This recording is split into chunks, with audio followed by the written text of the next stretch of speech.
Есенімсіз эфирда яңалыклар чыгарылышы, студияда Лилия Гатина олға таба койбір темалар турында кыскача. Түзіліш эшләрен туктатырга объектны сүтәргә Мишоллы шәһәр судында Козловлар гаиләсенә карар кабул иттеләр. СВО хәрбиләрнең гаиләләренә ярдәм җәмәгать транспорты юл йөрү билеты. Шолда шәһәр советының 41-нче утырышы узды. Түзіліш эшләрен туктатырга объектны сүтәргә бүген мондый карарны Шоллы шәһәр судында кабул иттеләр. Исегезгә төшерәбез, без Добрый урамының 28-нче кварталында яшәүчеләрнең бинаны төзүгә каршы чыгулары турында сөйләгән идек. Ул исә бисәсенең шәхси секторында барлыкка килергә тиеш иде. Шоллар Козловлар гаиләсе үзләре өчен йорт түгел, тулай торак төзи дип белдерде. Тулырак киләсе материалда.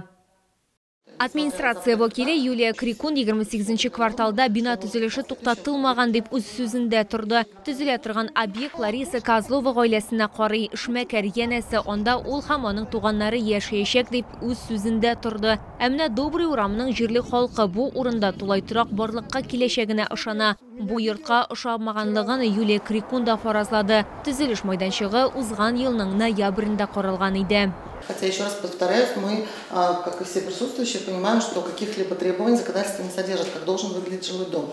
Но также хотелось бы обратить внимание на то, что основным все-таки нашим основанием для удовлетворения наших требований мы видим не только не целевое по нашему неиспользованию, но в то же время и нарушение общепринятого порядка для постройки индивидуального жилищного строительства. Юлия Крикун судка геодезия төшерү нәтиҗәләрендә бирде. Төзелә торган бинаның уң ягының участок шигенә шигенүе 1 метрдан артыкны тәшкил итә.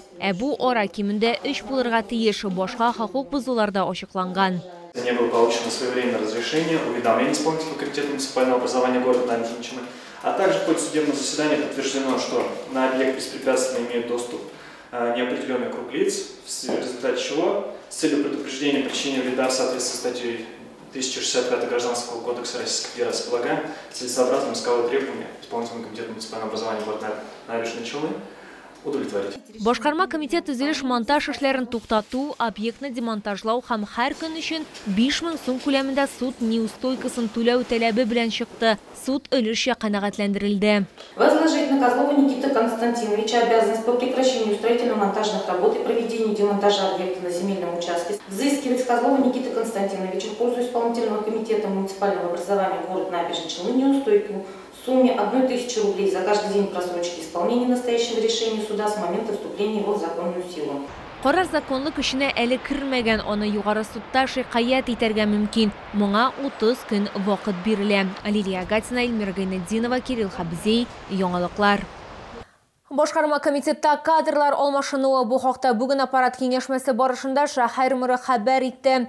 Наил Мәгъдиев башкарма комитет җитәкчесенең элекеге беренче урынбасарын хәзер инде үзенең ярдәмчесе итеп тәкъдим итте. Илья Зуев миграция сәясәте белән шөгыльләнәчәк. Исегезгә төшерәм, хәзерге вакытта шәһәрдә 20 меңнән артык мигрант эшли. Моннан тыш аңа хәрби хезмәткәрләрне СВО катнашучыларын реабилитацияләү мәсьәләләре буенча эш йөкләнгән.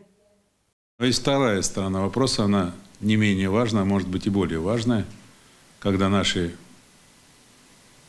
военнослужащие, наши герои, наши отважные воины возвращаются в мирную жизнь. И возникает масса вопросов, начиная от трудоустройства, реабилитации, протезированием.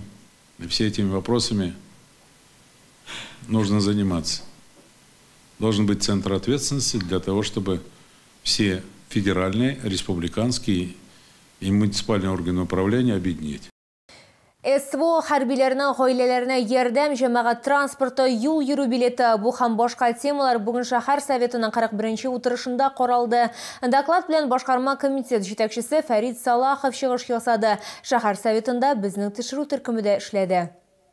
Башкарма комитет җитәкчесе үз чыгышын СВО темасыннан башлады. 2024 ел дәвамында гуманитар һәм шефлык ярдәме хәрби хезмәткәрләргә дә Лисичан шәһәренә дә җибәрелде. Сугышчыларның гаиләләренә дә аерым игътибар бирелде. Бәйрәмнәр вакытында гаиләләргә 2000ннән артык азык-төлек җыелмасы тапшырылды. СВО башланганнан бирле хәрбиләрнең гаиләләрендә 58 бала туган. Всех маленьких челнинцев мы встречаем в роддоме. Каждая супруга мобилизованного военнослужащего получила 100 тысяч рублей и подарки. Также мы рядом с семьями на День защиты детей 1 сентября и другие важные события. 2024 жылда жамағат транспортына айрым ихтибар берілді. Автопарк зор сыйдырышлы 90 яңа автобус белән тулланды. Хәзер гомуми сан 135-кә җитте. Яңа микрорайоннар барлыкка килү белән шәһәрдә автобус маршрутларының вакытлы схемасы барлыкка килде. Уңайлы йөрү өчен гыйнвар ахырыннан жамағат транспортына билетлар сатуга чыгачак. Продажа будет осуществляться через сеть магазинов «Впрок» и «Циркуль». Всего 85 точек продаж.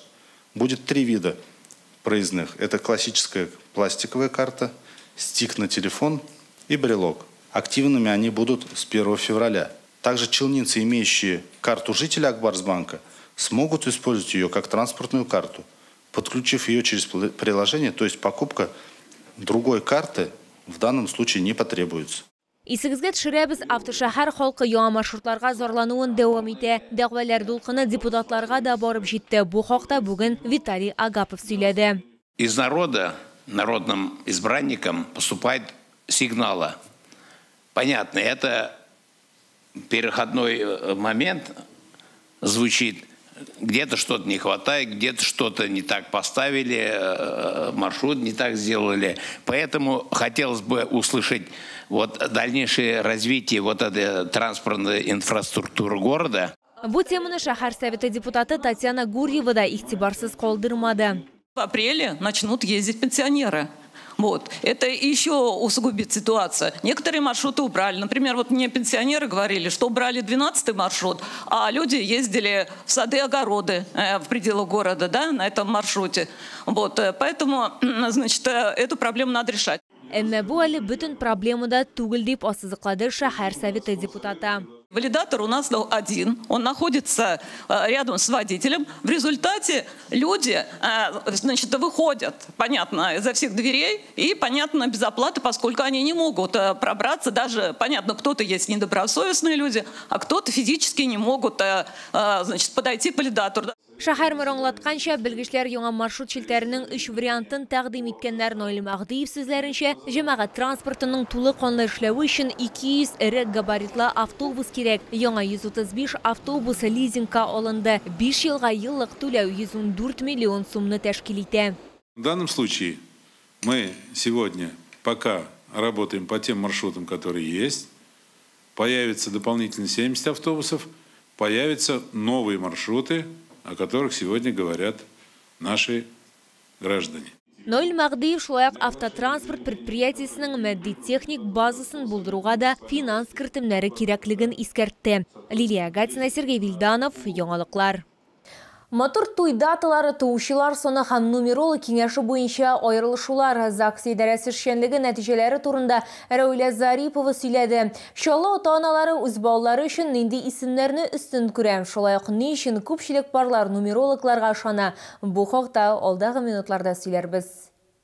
2024 ел нәтиҗәләре буенча шәһәрдә никахлашу турында 3241 акт теркәлгән. Иң олы кияүгә 85, кәләшкә 74 яшь, матур даталар элеккегечә яшь парлар арасында популярлык казана. Моннан тыш СВО башланганнан бирле 423 хәрби хезмәткәр үз мөнәсәбәтләрен законлаштырган. Аерылышуларга килгәндә 2024 елда алар 2000-нән артык. Стали поступать заявления по обоюдному согласию о расторжении брака по рекомендации нумеролога.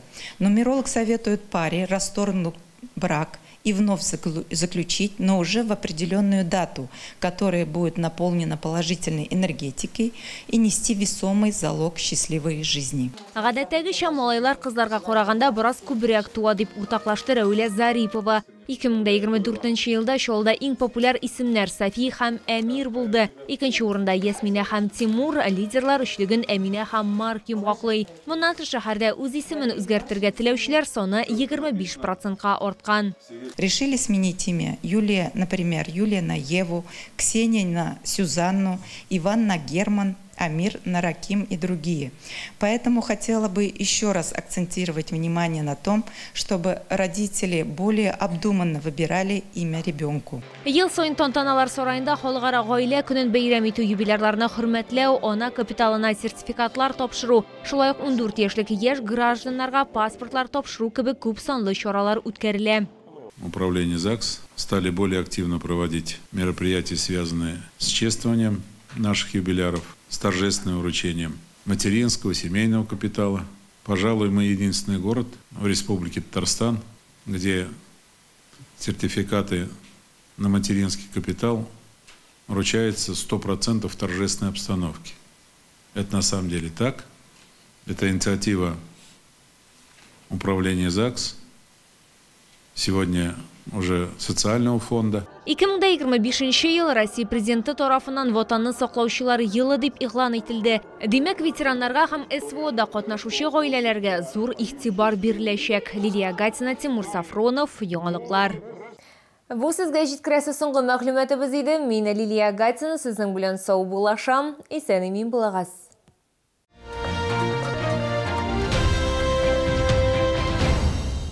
Комфортное лечение зубов по доступным ценам в стоматологии «Улыбка». 39 23 23.